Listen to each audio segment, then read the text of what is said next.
Thank you, Madam Deputy Speaker. I'd like to first start by thanking the Honourable Member for Henley for bringing this debate this afternoon on a matter I know he does hold very passionate views on. And I'd also like to take this opportunity to pay tribute to the outstanding work he does on behalf of our delegation, but also on behalf of the Council of Europe, promoting human rights and obviously the election work that he does as well in other parts of Europe. So I pay huge tribute to his brilliant ability.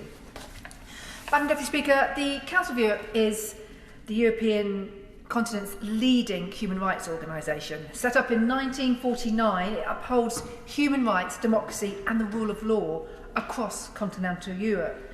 I am proud that the United Kingdom was a founding member and was at the centre of proceedings at the Treaty of London, which led to the formation of the Council of Europe. In fact, former Conservative Prime Minister Winston Churchill first suggested the idea of a Council of Europe in a radio broadcast in 1943, whilst war was still raging in Europe. Our membership of the Council of Europe is so vital. As the Prime Minister stated recently at the Reykjavik Council of Europe Summit, UK may have left the EU, but we have not left Europe. And that is so vital to remember, and our membership of the Council of Europe is therefore more vital than ever. And our membership does increase the effectiveness of the Council of Europe, I believe, and our influence as a delegation, a cross-party delegation, and as the former speaker said, across both houses, allows us to protect the UK's goals in Europe on improving human rights, democracy and respect for the rule of law. The Council of Europe truly brings European states together. It is obviously much wider than the 27 states in the EU. The Council of Europe is made up of 46 members, including Georgia, Turkey and, of course, Ukraine, to name but a few. And I was pleased to see that Russia was very quickly and very decisively expelled following their illegal invasion of Ukraine last year. Earlier this year, in January, I was very proud to be selected to become a member of the UK's delegation to the Parliamentary Assembly of the Council of Europe. And in January, I went on my first trip and attended a session of the Assembly. In that sitting, the issue of gender-based violence was at the heart of many of the debates.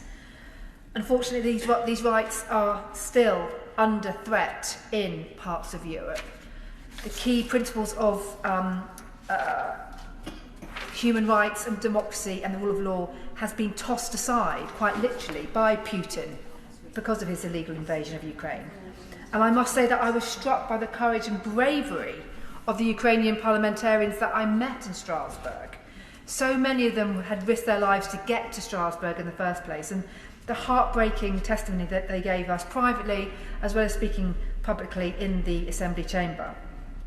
But it does go to show, Madam Deputy Speaker, how important institutions like the Council of Europe are when the Ukrainians who are at the grip of a vicious war still see the importance of attending the Council and its ability to unite Europe against oppression and violations of international law.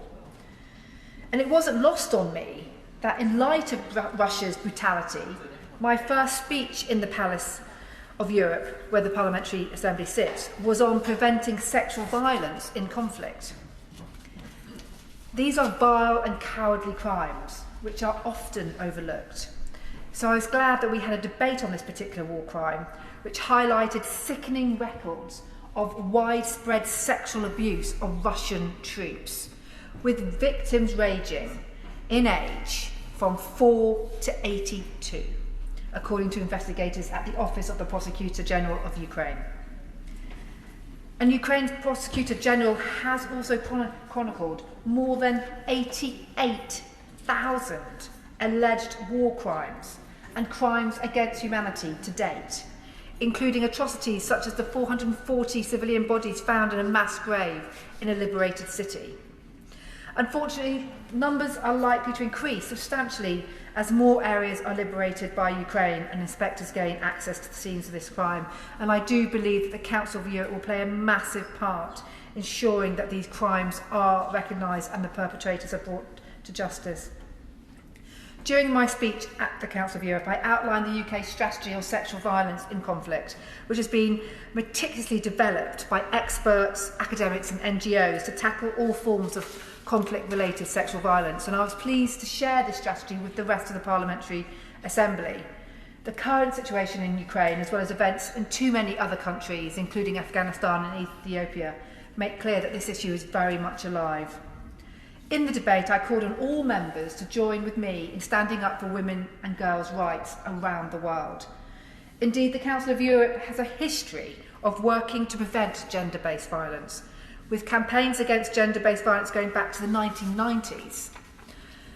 The Council of Europe's flagship gender-based violence treaty is the Istanbul Convention, also known as the Council of Europe Convention on Preventing and Combating Violence Against Women and Domestic Violence. The Convention is the first legally binding instrument which creates a comprehensive legal framework and approach to combating violence against women. The Convention is focused on preventing domestic abuse, protecting victims and prosecuting accused offenders. Of course. Thank you, Member, for giving way, and she's quite right to refer to the gender-based violence and the violence against women. In the debate on that, which was a very interesting one, a lot was said about education, particularly of women in schools, but the point I made there, and I'm sure she would also endorse, is that it's also about educating young boys into their attitude towards women, so we don't bring up another generation of young men that feel it's okay to be abusive towards women. I thank the member for Islington North for his intervention, and if he waits for my longer into my debate speech, he'll hear I say exactly that. It's about, if we are ever going to resolve violence against women and girls, it's about education, of course, but it's about education of girls and boys. Absolutely, you can't do one without the other. But going back to the convention I was talking about, it goes so much to ensuring that we put preventing violence against women and girls at the heart of everything we do, and ensures that it is seen as a human rights issue and as discrimination. And it states which ratifies the convention, states countries which ratify the convention, which I'm proud that we as a nation are one of those signatories, must criminalise several offences, including psychological violence, stalking, physical violence, sexual violence, including rape, forced marriage, FGM, and forced abortion and forced sterilisation. The scope of this cannot be understated. And the Convention states that sexual harassment must be subject to criminal or other legal sanction. The Convention also includes an article targeting crimes committed in the name of so-called honour. And I see no honour in any crime committed against a woman or girl. And during my visit to Strasbourg, I also spoke on the importance role of men play in preventing violence against women and girls.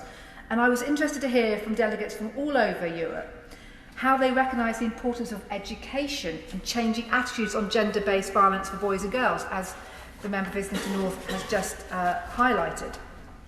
I find this incredibly refreshing, and it gave me a renewed hope, Madam Deputy Speaker, that organisations such as the Council of Europe can make a difference in improving the conditions for all women and girls across Europe, but also, I hope, serve as an example for the rest of the world. Madam Deputy Speaker, I think it would be remiss of me not to mention the European Court of Human Rights in this speech. And when in Strasbourg, we met with our judge, the UK-selected UK representative on the European Court of Human Rights, Judge Tim Judge Iku. I knew I was going to get that one wrong. And it was a worthwhile and fascinating meeting. And perhaps most interestingly, we discussed actually how few UK cases get taken to the court are upheld. In 2021, the court dealt with only 215 applications regarding the UK, and of those, 205 were declared inadmissible. And only 7 judgments were made finding only one violation of the European Court on Human Rights. I think that is a record that we should all be very, very proud of. And meeting with individuals such as our judge highlighted the work the Council does to safeguard human rights for all Member States. Madam Deputy Speaker, I am hoping to go to Strasbourg again in a couple of weeks for the next session, slip depending, where I hope to speak on a more crucial issue such as public health and human rights. And I look forward to continuing the UK's leadership on human rights, democracy and the rule of law as a key member of the Council of Europe. And I also look forward to meeting with many more of my European counterparts to discuss how we can continue to work together to improve people's lives across Europe and sharing our own experiences and knowledge. I conclude, Madam Deputy Speaker, with a quote from one of the founding fathers of the Council of Europe, our own Winston Churchill. "The dangers threatening us are great, but great too is our strength." Wise words, and why we must remain a member of the Council of Europe.